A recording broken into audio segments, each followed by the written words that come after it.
Welcome back to In the Garden. I am joined with Jordan from Grange Co-op, and today we're talking about trying to get rid of moss on your hardscapes. So that's like your driveways, your patios, your sidewalks, roofs, yep, all that stuff. So stuff not in plants or gardens or on trees. Okay, so we have a ton of products here, and they all kind of do different things for different purposes. Sure. So where do you want to start talking about getting rid of moss? Well, this is definitely something that's not, shouldn't be a shocker for anyone who's lived in the area a long time, and especially with the wet winter we've had. It's been unseasonably warm in some areas.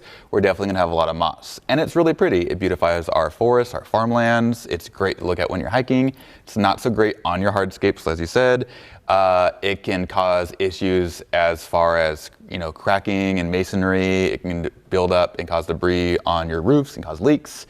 And it can be a trip hazard or a slip hazard even on your sidewalk. So ultimately, we do have to be selective about where we allow it to grow and thrive. Exactly. When it comes to choosing products, the first thing you want to consider is that since we are treating surfaces, not just your lawn and garden, we don't want to use any moss-out products that are only labeled for that. Right. Iron-based, they will stain, and you're not going to scrub out that stain. So stick things labeled for roof and sidewalks. So when you're treating moss, we have different types. You have your granules, you have your sprays that you can hook up to your hose if you want to reach further areas like your roof. Talk to me about these products. What's the best way to use these safely? Yeah, that's the biggest thing. If we're getting rid of stuff that is a safety hazard, like a slip thing, we don't want to put ourselves in danger while doing that. So for those of us who have really steep roofs or maybe inaccessible roofs, consider a liquid option that you can apply from a distance. A lot of these options will come with their own hose end sprayer where you just flip the valve to mix the product on your garden hose, or you can even get an attachment that goes on a hose and mix your own product. Often these use the same ingredients as, say, your granular options, which would be great for spreading on pathways, gravel walkways, such as that. It's just different application methods. Effectiveness is usually pretty similar for both of those. Awesome.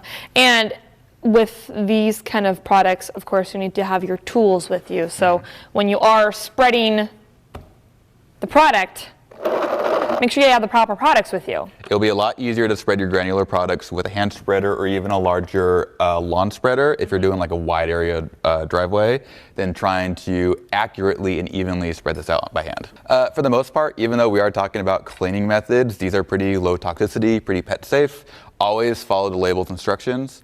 All right, well, if you guys want to learn more about how to get rid of moss on your hardscapes, of course, you can head to a Grange Co-op store, or you can head to our website at kdrv.com. Thank you so much for joining us in the garden.